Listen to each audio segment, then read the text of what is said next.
యువతలో చైతన్యం కల్పించాలని వాయిస్ ఆఫ్ యంగ్ ఇండియా పేరు అంటే యువ యువ భారత గొంతు వినిపించాలని పేరుతో ఇవాళ ఏఐవై ఆధ్వర్యంలో ఈ కార్యక్రమాన్ని ఏర్పాటు చేయడం జరిగింది.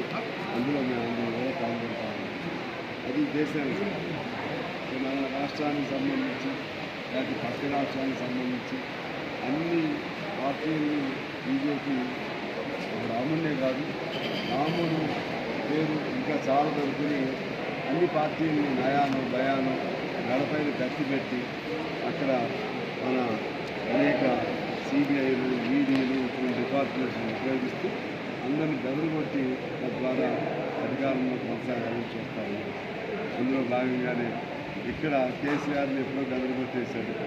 అలాగే బీజేపీ కేసీఆర్ వేరే ఒకరికొకరు అన్నదమ్ముల్లాగా అయిపోయారు. ఆ క్రమంలోనే ఇవాళ బీజేపీ బీఆర్ఎస్ సంబంధించి మనం ఎప్పుడో కాళేశ్వరం పేరుతో వస్తున్నాం.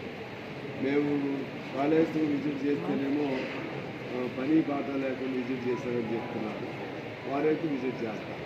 ఇది కేసీఆర్, వారికి సపోర్టు బీజేపీ మనస్ఫూర్తిగా ఈ రాష్ట్ర సంపదను కాపాడాలనే ఆలోచన ఏం లేదు.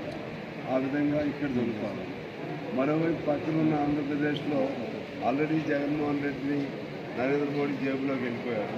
ఇంకో జేబు ఖాళీగా ఉంటే దానిలో చంద్రబాబు తీసుకుంటారు. చంద్రబాబు కూడా నైతికతను వదిలేసి రాజకీయ విరోధకాలు ఇచ్చి భయపడిపోయి విధంగా నరేంద్ర మోడీ భయంతో ఈ దేశాన్ని పరిపాలించాలనుకున్నారు. కేంద్రత్వానికి చెల్లు చీటి పాడవలసిన అవసరం ఉంది. అందులో భాగంగా ఏఐవైఎఫ్ చేస్తున్నటువంటి కృషికి మేము పూర్తిగా సంఘీభావం తెలియజేస్తున్నాము.